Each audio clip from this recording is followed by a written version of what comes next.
Lepo pozdravljen, Jure, v novem kofetkanju. Kako gre? Hej, zdravo. V redu, mečkam zaspano, mečkam sem še pod vtisom All Starsa, tako da ja. Bo, pa ti? No, jaz nisem gledal All Star tekme, ker če čisto iskreno povem, me v bistvu sploh ni zanimala, pa sem videl potem tudi, da Luko ni pretirano zanimala ta tekma. Tako da je verjetno, da je delil z mano te občutke do te tekme. Se veš, great minds think alike, pa to. Drugače sem pa v redu, no, moram reči, da potrkam. Super. Ja. Neč, pa ti nisi nič spremljal, ne? Si vsaj videl, kakšne so pa ekipe? Ja, če ekipe, to sem videl. V bistvu sem bil kar presenečen, da je Durant zbral ekipo, kot jo je zbral, ker, Tim LeBron je gladko dobil tekmo, kar sem videl in mislim tudi na papirju so imeli res boljšo ekipo. Ne vem, kaj Durant razmišlja, ampak je pa tudi res, da ni imel pa niti pretirane izbire, ker je pa svoje igralce moraš prvo zbrati, ne drugače pride do zamer in ja. Ja, to je tisto, kar v šoli. Če nisi bil najboljšega prijatelja, prvi izbran smo že zamerili v štartu. Ne, drugače na papirju sodeč je bilo že avtomatsko gotovo. Kakor je Janis ob klodanju perutnič že sam povedal, it's over. In ja, pač to se je tudi na tekmi videl. Mislim, da je ekipa LeBrona dobila vse 4/4. Oziroma zadnjo, prve 3/4, zato kaj je bilo po principu lanskega leta, da se pač rezultat vsako četrtino resetira in gre v dobrodelne namene. Tista ekipa, ki zmaga v tisto dobrodelno akcijo. In so Tim LeBron res 3/4 kar lepo jih monterali. Ja, mislim se, ko je tvoja začetna peterka LeBron, Janis, Jokić, Dončić in pa Steph Curry, mislim, aj kaj drugega za pričakovati? Niti ne, no. Jaz sem bil že tako, ko sem gledal tisti draft, ko sta izbirala igralca, sem sam tako gledal Duranta, pa kaj ti delaš? Ok, imaš čovek, izbereš prvo Irvinga, ampak pol naprej izbereš ne Dončića v drugem krogu, pa ga pol v tretjem LeBron, pa svašta, no, glavnem, res je zabluzil. Ja, ampak glej, sej itek, ta tekma je vedno bila za šov, tudi tukaj zdaj je bila za šov in šov smo, recimo, da dobili tisti, ki pač uživajo v tem, jaz iskreno niti ne, ker mi je taka revijalna tekma, ki, ja, ne uživam ravno v njej, no, tako bom rekel. Ko sem bil mlajši ker je vseeno, veš, ta hype okoli All-Star tekme je nekaj, kar te tako ponese, ko si mlajši in si tako, najboljši bo igral med sabo, da vidimo, kjer je boljši, ampak ja, mislim, da je govorica telesa od Luke povedala vse o moji mišljenju o tem tekmi, tako da, ja, no. Drugač pa zasledil sem v bistvu, da Luka je rekel, da mu je všeč ta princip, ki je Tim LeBron, Tim Durant zdaj, pa da zbirajo igralce, ampak njemu je še zmeraj oziroma bo všeč, če bo kdaj spet to, da igrajo čist Worst West. Da mu je ta sistem veliko bolj všeč, kot nasplošno to draftanje igralcev. Ja, pa jaz mislim, da je tudi letošnji All-Star bil malo problematičen iz tega vidika, ker je tako veliko tekem in jaz mislim, da tudi večina teh igralcev, ki je nastopila na All-Star tekmi, so bili tako malo nejevoljno prišli na to tekmo, no, ker tekem je ogromno, mislim, da Dallas v drugem delu sezone, zdaj po All-Star tekmi igra, mislim, da 40 tekem v 60 dneh, kar je ogromno. Igrali bodo ogromno tekem back to back, se pravi v 2 dneh zaporedoma in jaz mislim, da vsi, ko pogledajo tisti turnik, si mislijo, pa kaj meni treba zdaj še te All-Star tekme, raj bi tukaj počival nekje v enem kotu, ampak ja, lej, denar je sveta vladar, ta šov je mogel iti naprej in to pač je tako, ne. Enač, lej, v glavnem, Dončiću se je videl, da je šel bolj, ko ne mečko na shoot trening, pa še to je samo 7 metov imel iz igre, ampak ja, lej, to je nek šov, ki so ga hoteli finančno speljati, oziroma kar prenese veliko denarja že samim sponzoriranjem tega šova in so nekako pod prisilo bili narediti, čeprav so govorili, da letos naj ga ne bi bilo, ampak lej, šov je čez, Janis MVP in to je to. Nezgrešljivi Janis, mislim, da je metal 16-16 iz igre ali nekaj tazga, mislim, 35 točk pa 16-16 iz igre ali nekaj tazga. 16-16 iz igre, pa 3 briki za 3. No, evo. Ampak 3 brike res v table zadev. Ja, glej, tudi Dončićev je na Evropskem prvenstvu proti Latviji v tisti zadnji sekundi, tako da je, sreča spremlja hrabre, kaj naj ti rečem. To je tisto, veš, ko igraš nekaj na rekreaciji, pa meče trojke lih tiska, jih najmanj zadane in si sam misliš, ne metat in pol gre tako v tabe, ko največji kamen noter v koš. Neki tazga, ja. Dobro, današnja tema pofetkanja, kaj sva rekla, da bova obdelala nordijsko svetovno prvenstvo, izjemno uspešno svetovno prvenstvo za Slovenijo, osvojili smo 6 medalj. Preden začneva debatirati o tem, bi samo prosil, da vse, ki poslušate tale podcast preko YouTubea, če lahko všečkate tale posnetek in če še niste, da se naročite na ta YouTube kanal, enako lahko storite tudi seveda na SoundCloudu, na Spotifyju, kjer smo povsod dosegljivi, tako da če niste naročeni, se naročite, tudi tisti zvonček lahko kliknite na YouTubeu in ste obveščeni, kdaj pride nov podcast ven. Načeloma pa tole kofetkanje se trudiva z Juretom, da pride vsak teden v torek dopoldne ven, tako da proba biti redna iz tega vidika, včasih enostavno službene zadeve ne omogočajo tega, ampak večina nam pa ratuje. Tako da zdaj pa še te formalnosti sem zdal skozi, zdaj pa lahko se vrneva nazaj na to temo, ki sem jo napovedal, nordijski SP. Si gledal kaj tekme? Gledal sem ekipni del smučarskih skokov pa štafeto od Ane-Marije Lampič. Bil sem kar zadovoljen z rezultati. Nekatere stvari se niso tudi poklopile, recimo moškim potem v ekipnem delu, ampak to je šport in s tem je treba živeti, enkrat si dober, enkrat si slab. Ampak je še zmer vrhunski rezultat na splošno že za celo slovensko reprezentanco 6 medalj pobrati pri taki konkurenci, kakor je v nordijskih športih in ja, zasluženo. Ne, jaz moram reči, da sem v bistvu spremljal bolj kot ne vse tekme slovenskih tekmovalcev na svetovnem prvenstvu. Mislim, da sem zgrešil samo šprint od Ane-Marije Lampič, ko je bila tretja. Sicer pa sem gledal v bistvu vse medalje, ki smo jih dosegli, tudi vse tekme bolj kot ne pogledal od začetka do konca. In jaz moram reči, da to je nekaj, kar mi Slovenci vedno ponavljamo, ampak smo dejansko nek fenomen. Jaz ne moram pomagati, ampak tako mala država z tako raznovrstnimi športniki, vrhunskimi športniki, ki so sposobni osvajati medalje na največjih tekmovanjih, mislim, to je res nekaj neverjetnega. Predvsem, če pomislimo, koliko recimo nekatere druge države vlagajo v šport, ki v Sloveniji, mislim, da lahko pridemo na neke, bom rekel, mogoče na 10% tega, kar vložijo Norvežani v zimske športe oziroma v športno splošno, so te rezultati res vrhunski in še en dokaz tega, da se v Sloveniji dobro dela z individualnimi športniki, tako z skakalci, skakavkami, z tekačicami. Tekači nažalost so nekoliko vzadaj, ampak tudi tam, kolikor vem, prihajajo neki potenciali, dobri mladeniči, tako da res fantastičen uspeh. Mogoče obstaja kakšen grenek priokus pri kakšnem rezultatu, recimo kot je tisto drugo mesto žensk v ekipni tekmi v skokih ali ko so ostali brez medalje na mešani ekipni tekmi na srednji skakalnici, ampak ne glede na vse, še vedno vrhunski izidi, drugo mesto in mislim, da 4. mesto, tako da nimaš kaj tukaj kapo dol, včasih se tič ne poklopi vse tako kot gre, ampak po drugi strani pa imamo svetovno prvakinjo v smučarskih skokih, prva medalja za ženske smučarske skoke v zgodovini Slovenije in ta je bila zlata, tako da vrhunski rezultat Eme Klinec. Potem pa seveda imamo še bron na veliki skakalnici, ki je bila prvič na svetovnih prvenstvih za ženske, kjer je Nika Križnar osvojila 3. mesto, spet vrhunski rezultat za punco, ki je tudi vodilna v svetovnem pokalu v smučarskih skokih za ženske. Potem 3. mesto Laniška, ki mislim, nekateri so ga že odpisali par let nazaj, ko enostavno ni bil sposoben prenesti teh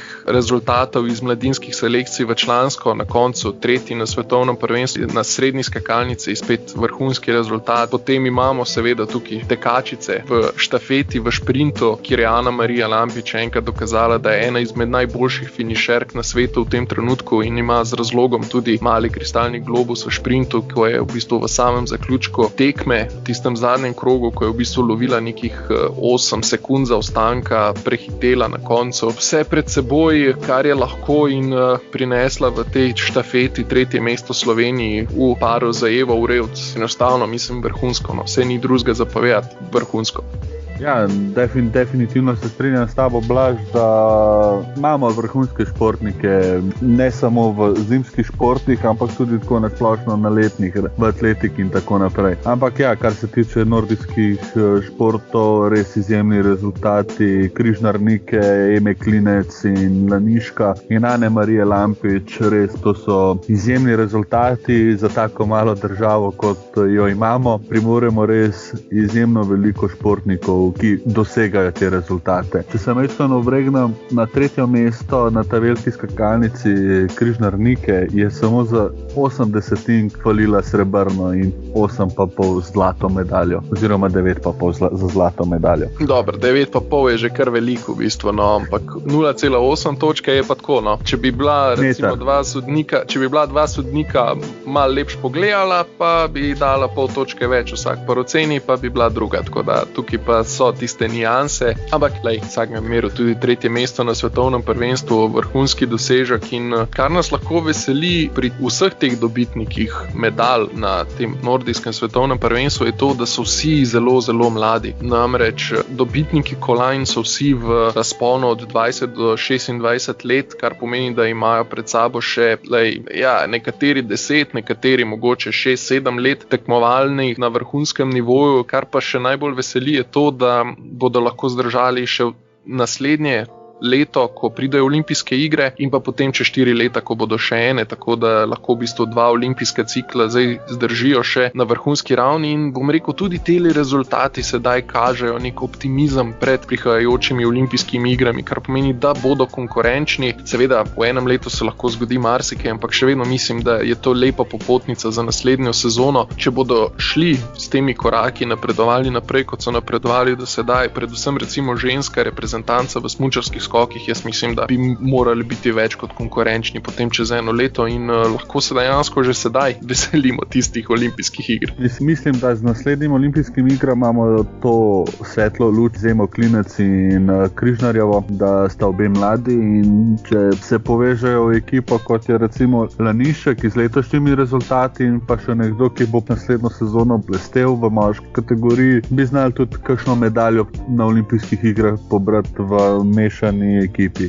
Ja, seveda, normalno. Mislim, tudi se mi zdi, da so se od unega incidenta v Planici vsi nekoliko dvignili. Mislim, Lanišek je že prej bil edini, ne vem, če lahko rečem za edini, ampak bom rekel, je bil najboljši med njimi, ampak se mi zdi, tudi on se dvignil potem na višji nivo po tistem incidentu in tudi ostali so začeli nekoliko bolje skakati, tako da zgleda, bila je neka napetost takrat in ki se je zdaj z menjavo trenerja tudi nekoliko razpustila. Zdaj pa, so izjemno dobri rezultati oziroma solidni rezultati in upamo, da bomo, jaz mislim, mene najbolj moti pri fantih, pa to zdaj rečemo na narekovajih, moti to, da nikoli nimamo tako večjih skakalcev, ki bi bili istočasno v vrhunski formi, vedno imamo tako enega, mogoče 2, ki nekako vlečeta voz celotne reprezentance, vsi ostali se v narekovajih malo šlepajo, nikoli pa nimamo recimo 3 ali pa 4 približno enakovrednih skakalcev, kot imajo to druge večje reprezentance. To edino ne vem, mislim, to je prav mi fascinantno. Vedno imamo enega vsako sezono, tisti, ki je tista svetla luč na koncu tunela, medtem ko pri ženskah pa dejansko med sabo, bom rekel, so si konkurenca, so približno enako sposobne, tako ena kot druga, kot tretja, četrta, peta. Mislim, načeloma imamo 5-6 enakovrednih skakalk. Upam, da se bo nekaj podobnega kmalu pojavilo tudi pri fantih,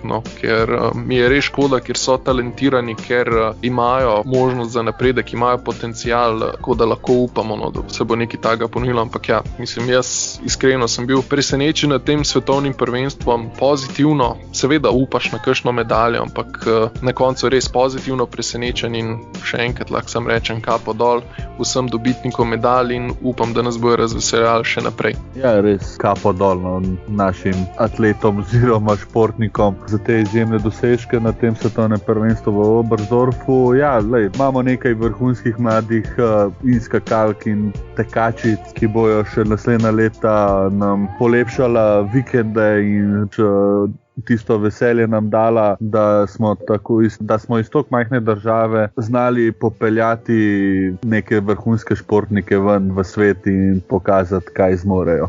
Tako, mogoče še ena zanimiva statistika. Na tem svetovnem prvenstvu so imeli Nordijci 9 možnosti za medaljo in medaljo so osvojili na 6 od teh 9 tekem. Mislim, to je 2/3 tekmovanj so osvojili medaljo, jaz se pa pritožujem, da bi lahko mogoče še kako. Ja, lahko bi, ampak že to, da smo jih 6 pobrali, je kar lep rezultat in s tem, da jih je imela Nemčija tudi 6, pa bi lahko verjetno še kakšno več dobili. Ja, ampak sej, kot sem povedal že na začetku, tudi Nemčija recimo je ena izmed unih držav, ki bistveno več denarja vlaga v zimske športe kot Slovenija. Ko se mi zdi, da je vsaj, kar se tiče iz vidika državne pomoči, so zimski športi precej dobro financirani napram recimo ekipnim športom, ampak še vedno je to bistveno manj, kot to počnejo druge večje države in mislim, da to ni prav, no? Ker tudi z Matejem smo že večkrat imela te debate v različnih podcastih. Enostavno se mi zdi, da najboljši ambasadori Slovenije za predstavljati Slovenijo v svetu so športniki. Imamo res vrhunske športnike, ki pa enostavno, mislim, so smešne, no? Slovenska država, kar se tiče financiranja športa, je resnično smešna in smešna, v bistvu že skoraj žalostna in jaz vsako leto upam, da se bo kaj spremenilo, ostajamo na nekih istih nivojih, kot smo bili in res je škoda, no, ker se mi zdi, da z nekoliko večjim vložkom bi lahko proizvedli še kakšnega vrhunskega športnika več in dejansko bom rekel po svoje, glede na to, koliko vlagamo, so tudi takšne medalje, že skoraj mi jo načudaš, no. To je vsaj moje mnenje in zdaj sem zapadel v neke depresivne teme, pa bi moral biti malo bolj vesel, a ne? Ni samo tvoje mnenje, kar se tega tiče, kar se tiče državne pomoči, mečkam premalo vlaga v šport, glede na to, da šport je tudi neka ta stvar, ki iz gospodarskega vidika pripelje turiste v našo državo. To se pravi, recimo zdaj, kot so naši ambasadori Dončić, kot je bil Prevc takrat v svoji res fantastični sezoni, kot je Ana Marija Lampič in tako naprej. To nam vsaj državna pomoč bi bila lahko malo višja, že tista primerjava na prvenstvu, ko je bila Slovenija zlata, je srbska reprezentanca več dobila nagrade kot pa slovenska, pa so osvojili srebrno medaljo. Ja, itak, ne. In tukaj se bo verjetno še kaj spremenilo, ampak do takrat je pa tako, kakor je, ampak še zmer so vrhunski rezultati. Tako, vrhunski rezultati in vrhunski športniki. Nič, Jure, meni kave zmanjkalo za tole kofetkanje. Zdi se mi, da sva bila kar lepo povedala vse, kar sva imela na meni o nordijskem svetovnem prvenstvu, ki nas je razveseljal zadnjih 14 dni. Čez 14 dni je na sporedu Planica z 4 tekmami. Boš gledal? Mislim, da bom, no. Če bo le čas dopuščal, bom definitivno si ogledal kakšen polet ali dva. Ja, upajmo spet na kakšne dobre tekme oziroma dobre polete naših skakalcev, da nas razveselijo še zadnjič v sezoni. Potem se pa začne olimpijsko leto. Poleti bodo tako olimpijske igre, poletne olimpijske igre, ampak za zimske športnike pa potem takle čas drugo leto olimpijske igre na zimskih športih, kjer upajmo, da bomo dočakali tudi še kakšen vrhunski izid kakšnega alpskega smučarja, ne samo nordijcev, ampak ja, še zelo, zelo pestro leto v bistvu nas še čaka, kar se športa tiče, da ja. Ja, veliko bo imela za podebatirati to kavi, da ja. Točno tako. Nič, Jure, lepo bodi, hvala, da si vzel čas za tale podcast in sva na vezi za prihodnji teden. Ja, hvala, pa se slišimo. Adijo. Ajde.